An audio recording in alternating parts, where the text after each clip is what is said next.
Assalamualaikum warahmatullahi wabarakatuh. Perkenalkan, nama saya Heri Alamin. Saya mahasiswa di Institut Agama Islam Negeri Kediri, Prodi Manajemen Pendidikan Islam. Baik, di sini saya akan menjelaskan tentang pemanfaatan teknologi informasi dan komunikasi sebagai media pembelajaran. Penjelasan saya ini sebagai memenuhi tugas UAS dari matkul aplikasi komputer. Mari kita langsung menuju ke pembahasannya. Oke, seperti yang telah saya jelaskan di awal tadi, bahwa nanti di sini kita akan membahas tentang pemanfaatan teknologi informasi dan komunikasi sebagai media pembelajaran. Perlu diketahui, berkembangnya teknologi informasi dan komunikasi itu sangat memudahkan manusia untuk mengakses informasi kapanpun dan dimanapun. Salah satu perkembangan teknologi informasi dan komunikasi dimanfaatkan di bidang pendidikan, seperti dibangunnya pembelajaran media secara online. Jadi berkembang adanya suatu teknologi informasi dan komunikasi, bidang pendidikan pun juga memanfaatkannya dengan dibangunnya pembelajaran secara online. Oke, kita masuk ke penjelasan tentang media pembelajaran. Jadi di sini media pembelajaran secara umum adalah alat bantu proses belajar mengajar. Segala sesuatu yang dapat dipergunakan untuk merangsang pikiran, perasaan, perhatian, dan kemampuan atau keterampilan belajar sehingga dapat mendorong terjadinya proses belajar. Batasan ini cukup luas dan mendalam, mencakup pengertian sumber, lingkungan, manusia, dan metode yang dimanfaatkan untuk tujuan pembelajaran atau pelatihan. Media pembelajaran menurut Brinks sendiri itu adalah sarana fisik untuk menyampaikan isi atau materi pembelajaran seperti buku, film, video, dan sebagainya. Sedangkan media pembelajaran menurut National Education Association yaitu mengungkapkan bahwa media pembelajaran adalah sarana komunikasi dalam bentuk cetak maupun padang dengar, termasuk teknologi perangkat keras. Adapun pengertian teknologi informasi dan komunikasi, teknologi adalah sebuah pengetahuan yang ditujukan untuk menciptakan alat, tindakan pengolahan, dan ekstraksi benda. Istilah teknologi telah dikenal secara luas dan setiap orang memiliki cara mereka sendiri memahami pengertian teknologi. Teknologi digunakan untuk menyelesaikan berbagai permasalahan dalam kehidupan kita sehari-hari.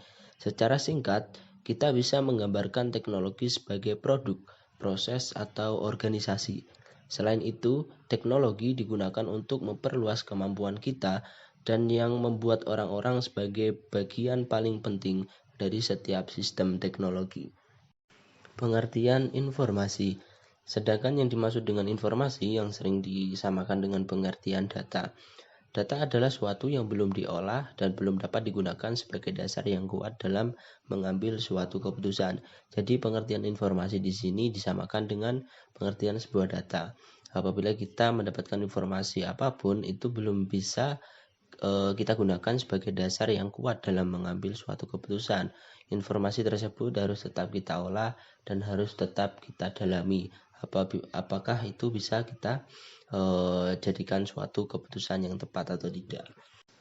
Oke teman-teman, kita akan memasuki penjelasan tentang fungsi teknologi informasi dan komunikasi dalam pembelajaran.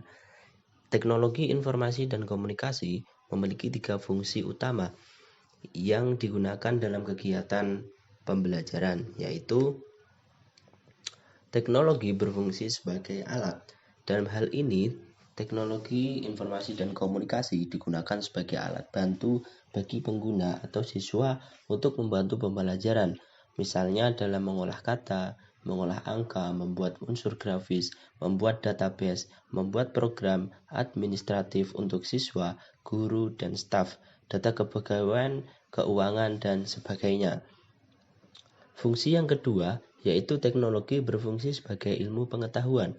Dalam hal ini, Teknologi sebagai bagian dari disiplin ilmu yang harus dikuasai oleh siswa. Misalnya teknologi komputer dipelajari oleh beberapa jurusan di perguruan tinggi, seperti informatika, manajemen informasi, ilmu komputer. Dalam pembelajaran di sekolah sesuai kurikulum 2006, terdapat mata pelajaran teknologi informasi dan komunikasi sebagai ilmu pengetahuan yang harus dikuasai siswa semua kompetensinya. Untuk fungsi yang ketiga, yaitu teknologi berfungsi sebagai bahan dan alat bantu untuk pembelajaran. Dalam hal ini, teknologi dimaknai sebagai bahan pembelajaran sekaligus sebagai alat bantu untuk menguasai sebuah kompetensi bantuan komputer. Dalam hal ini, komputer telah diprogram sedemikian rupa sehingga siswa dibimbing secara bertahap dengan menggunakan prinsip pembelajaran tuntas untuk menguasai kompetensi. Dalam hal ini, posisi teknologi tidak ubahnya sebagai guru yang berfungsi sebagai fasilitator, motivator, transmitter, dan evaluator.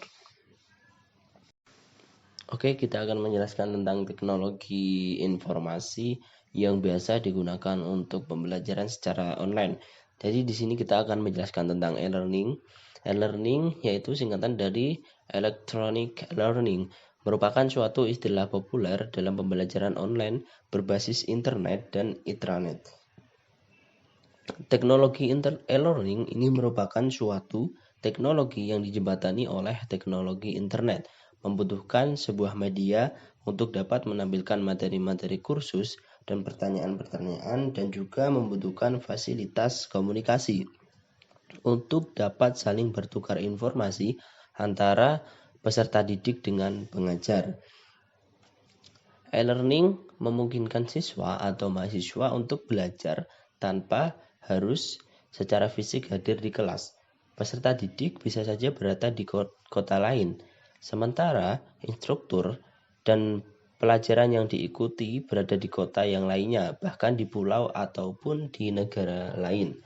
Namun, interaksi masih bisa dijalankan secara langsung atau jeda waktu beberapa saat. Jadi, siswa atau mahasiswa bisa belajar dari komputer dari rumah maupun dari kantor, tempat di mana siswa atau mahasiswa bekerja, yang terkoneksi dengan internet. Dengan cara ini, siswa atau mahasiswa bisa mengatur sendiri waktu belajar dan tempat ia mengakses ilmu yang dipelajari. Oke, terima kasih teman-teman. Mungkin tadi itu penjelasan dari saya. Semoga beberapa penjelasan yang telah saya jelaskan bisa bermanfaat untuk saya sendiri dan tentunya untuk kalian semua. Apabila ada kesalahan, saya mohon maaf. Sekian, terima kasih. Assalamualaikum warahmatullahi wabarakatuh.